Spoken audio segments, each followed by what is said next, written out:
I get on your show today? I'm trying to get on myself. Oh God, I'm sorry. That ain't working too good. That is not working too good Go today. to work now. Alright, I'll let you a few minutes. Our time stands as 32 minutes before the hour of 8 o'clock. We'll switch over down to Brother Michael Jenkins with the sports talk. Good morning to Michael Jenkins. Good morning to you. Good morning to me. Good morning to everybody. And most importantly, good morning to Coach Lowry of Mullins. Good morning, Coach. Hey, how's everybody doing today? Everybody's doing fine. We want to find out how you're doing and how the football season is shaping up for you. It's shaping up really well. I'm very excited about this group we have. This will be my first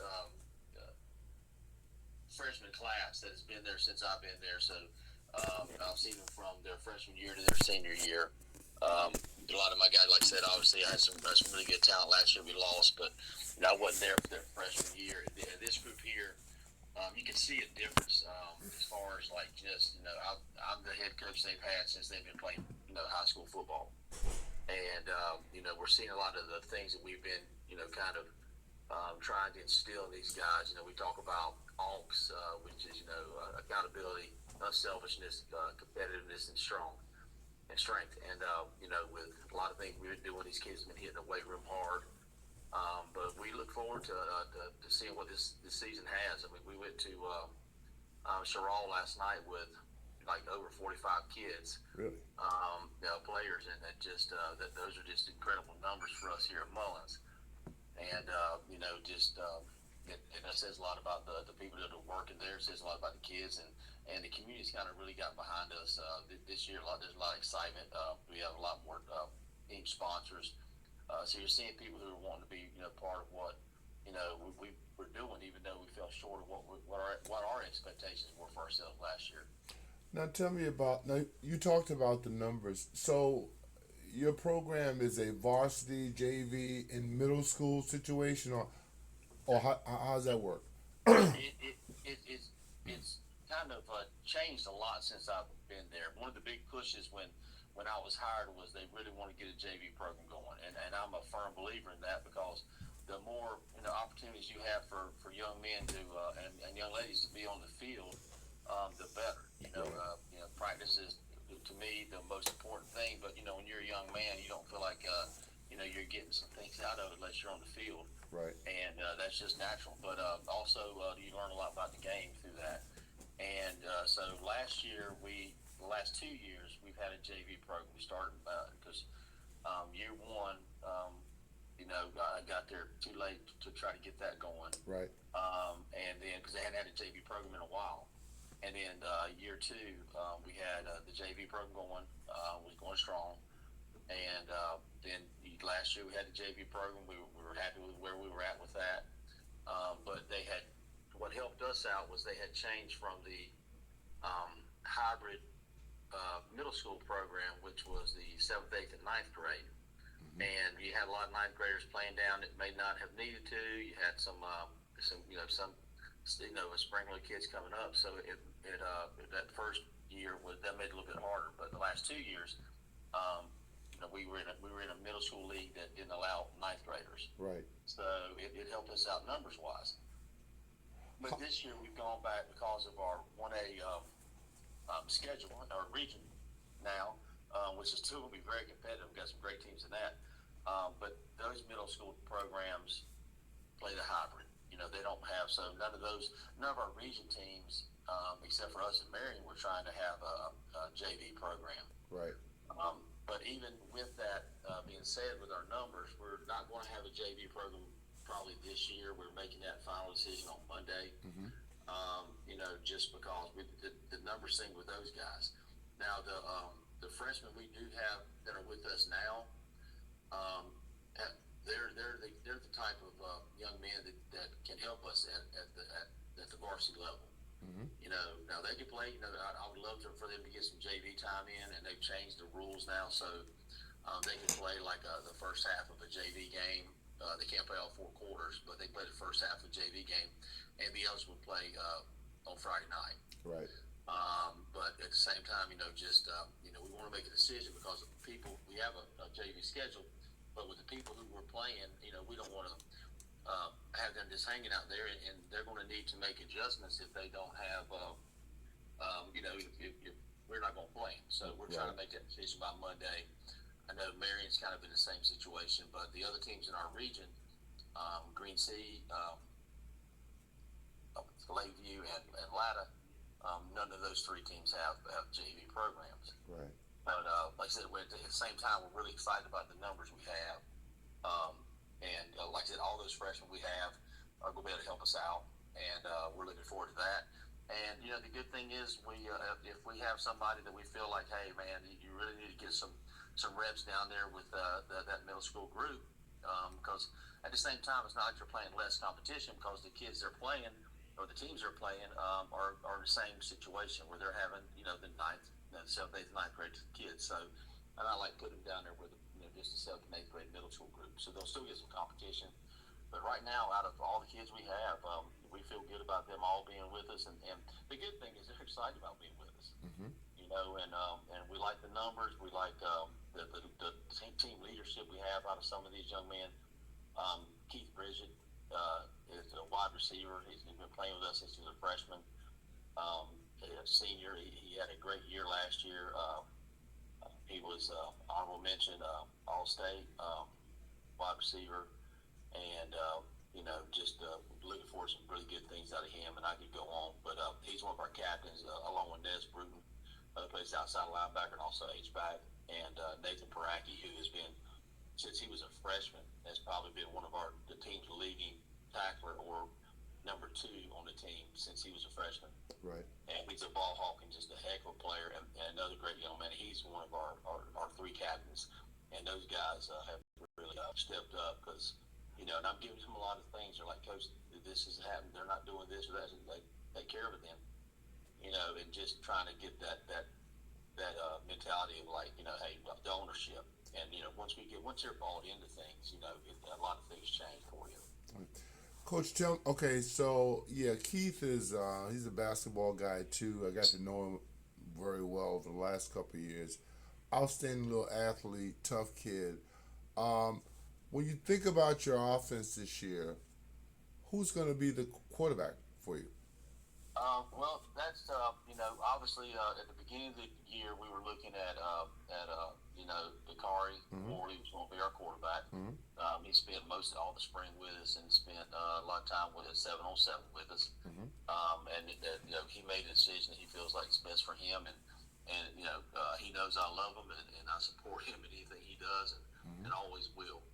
I'd love to see the opportunity he had to show college recruiters what he could do on both sides in both sports. Right. Because I truly feel like he's a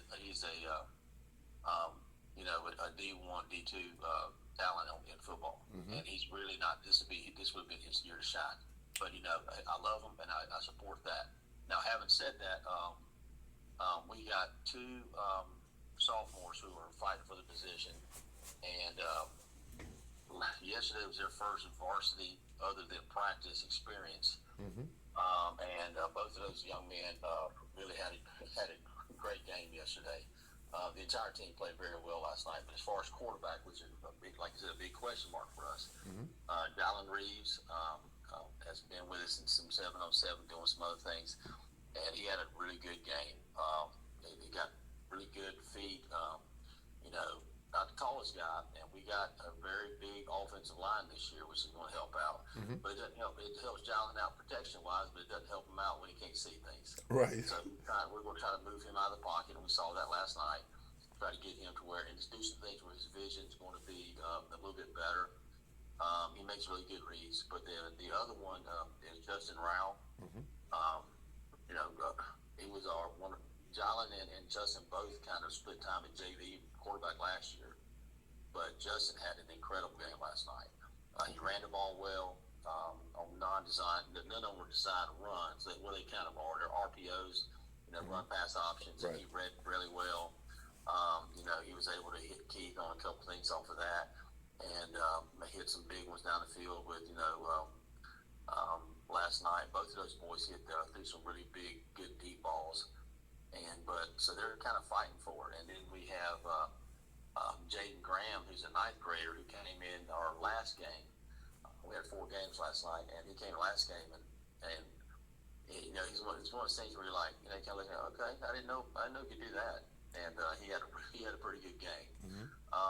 But he's probably one of those guys that he'll probably be our third quarterback, but he's good enough that we got to find something else for him to do.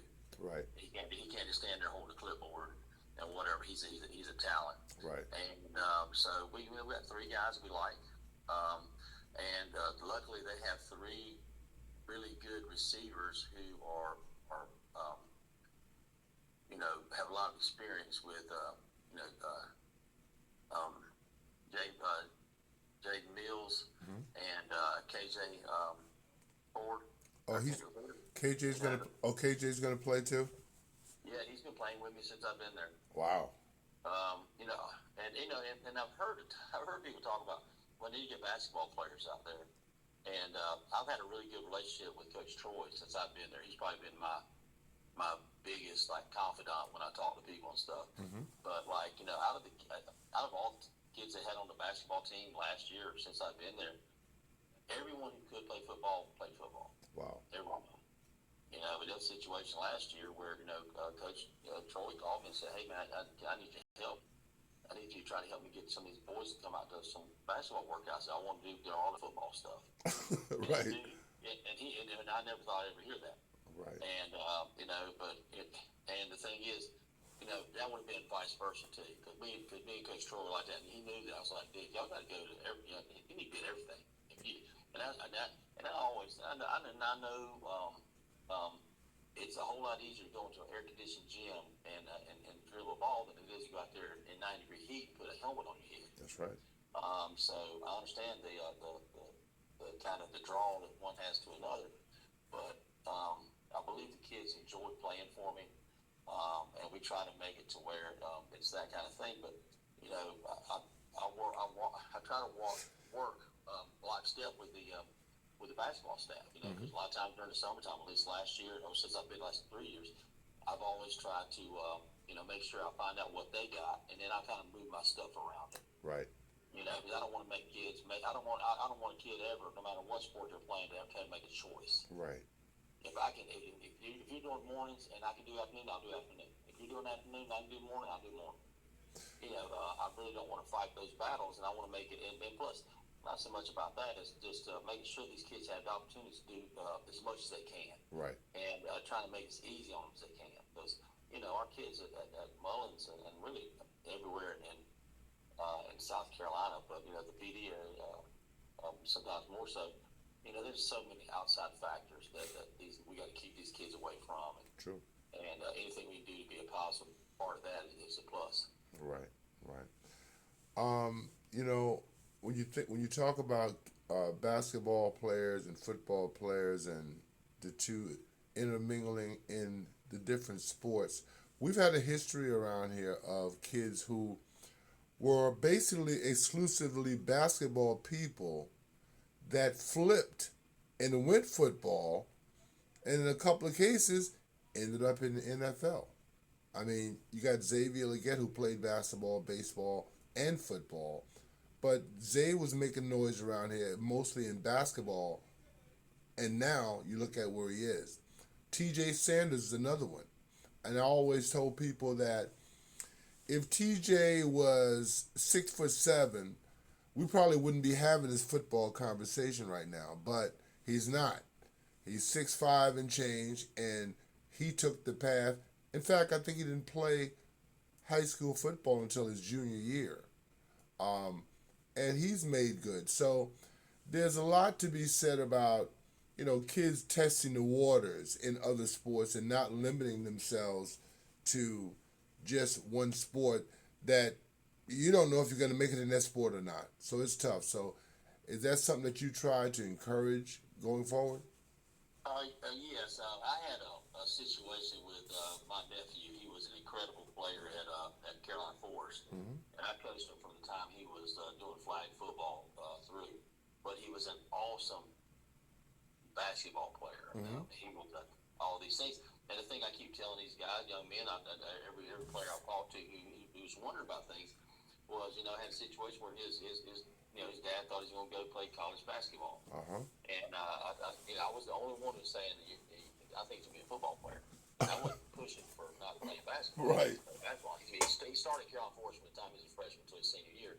He didn't graduate last year, and he got a he got a paid scholarship, played football at Wofford, and broke the record for most yards in a season last year and last season. Had to do it against South Carolina of all things. Right. In that last game, got 126 yards against South Carolina, but none of that would have happened if he had not, made sure that he gave himself that opportunity.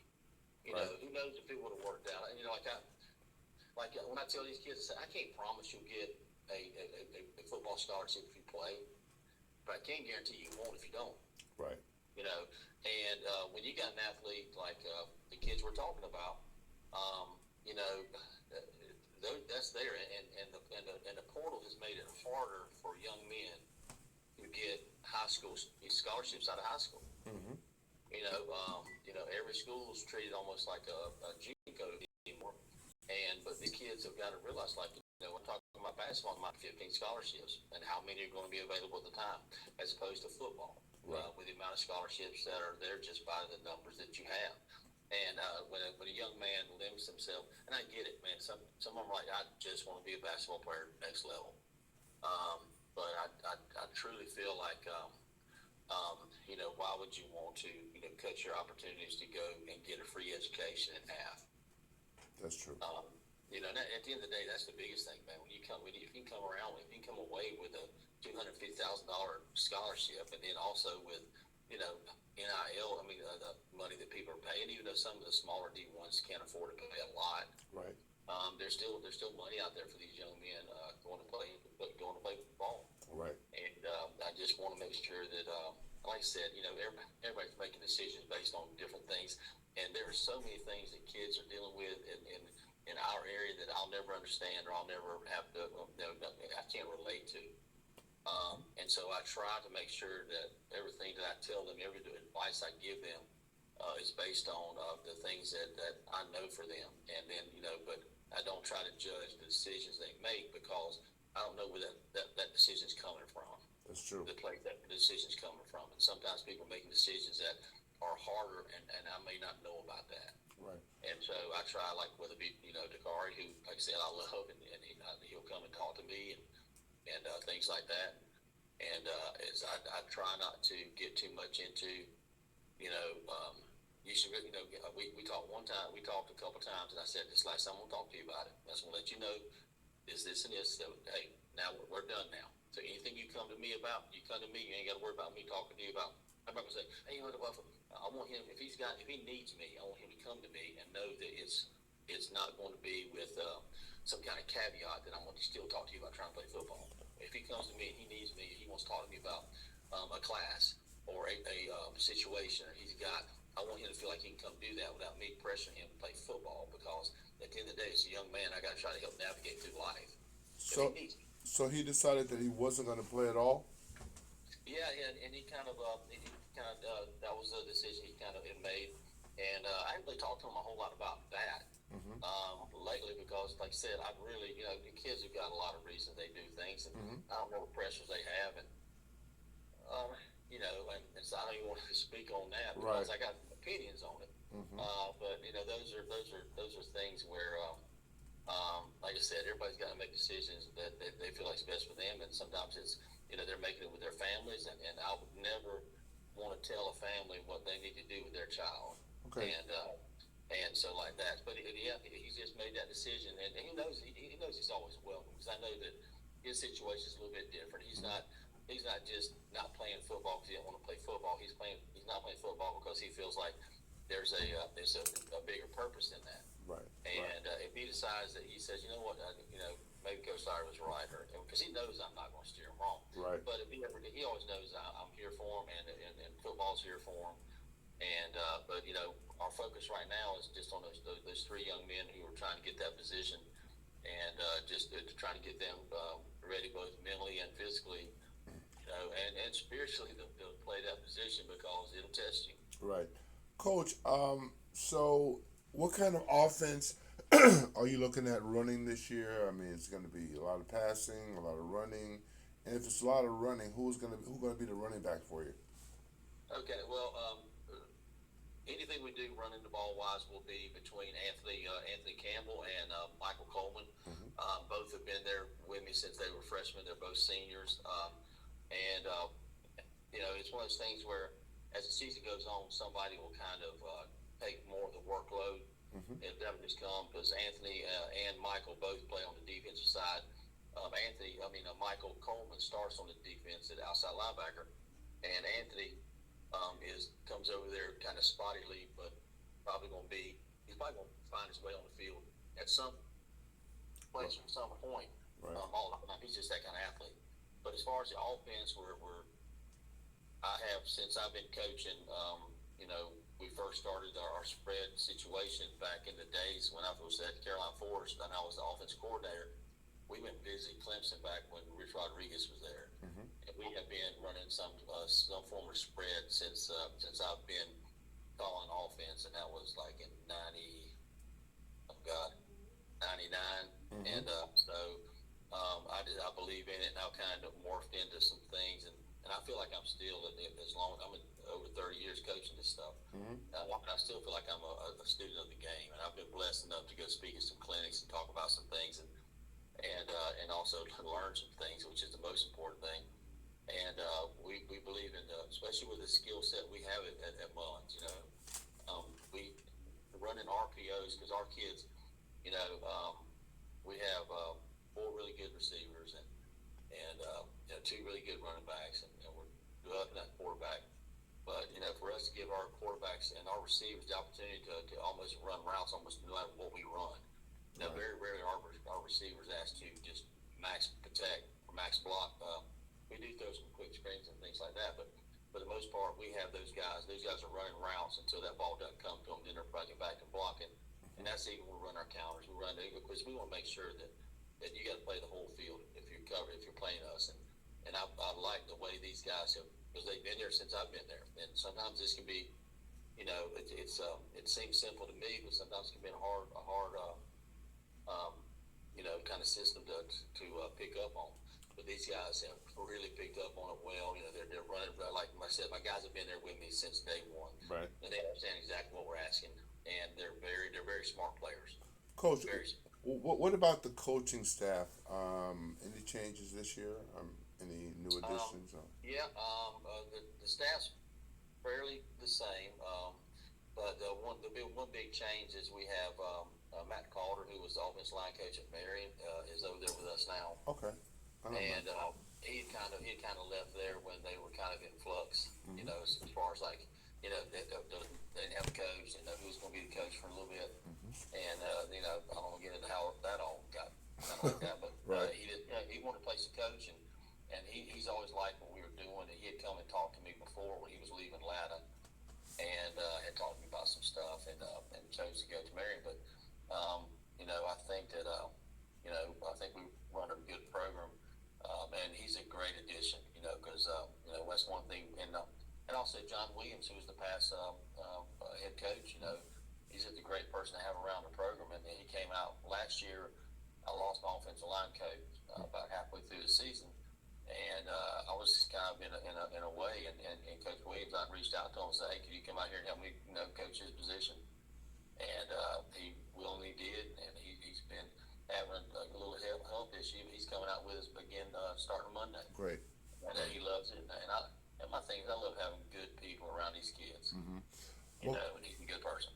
Well, Coach Williams, for him to do that and for you guys to have some kind of understanding, some kind of mutual understanding where he can help, I'm sure that's something that you didn't necessarily expect but are very happy about. Yeah, no. I know when I came home and I told my wife, she goes, "Are you sure you want the ex-head coach helping you?" No. I said, "Sweetheart, you don't know if you ever met this man." I said, "But there was a lot of people you kind of worry about, whatever." I said, "This guy is whatever you need, coach. Whatever you need. He's just can't get enough good, positive role models for these kids. So if I had an opportunity to get one, and I got and a good coach at the same time, I want to do that. And she met him. She was, I think the first time she met him last year, she came to us, I see what you're talking about. Right. Coach. And that's just it. And plus, I've been doing this a long time. If I'm not confident enough now to have a good coach with me, whether he was the old head coach or not, Right. I need to do something else. But I'm at that point right now where nobody else may believe in me, but I believe in me. And the thing is, if I don't push that message where people because the worst thing for me is when I see a head coach or a coordinator when they're not convicted. If you really came in and said, "Hey, coach, show what you're doing," and you want me to draw something on the whiteboard, right? You may leave there and say that dude's full of crap, right? But you would go, but he believes in that crap, Mm-hmm. And I think that's a big part of being successful, which we're still trying to be as successful as I feel like we can be. Mm-hmm. But a big part of it is believing in what you're doing, right? And not swaying around and saying, "Well, that ain't working. Let's do this." No, if I believe in it, I believe in it. Let me figure out how I'm gonna make this thing work.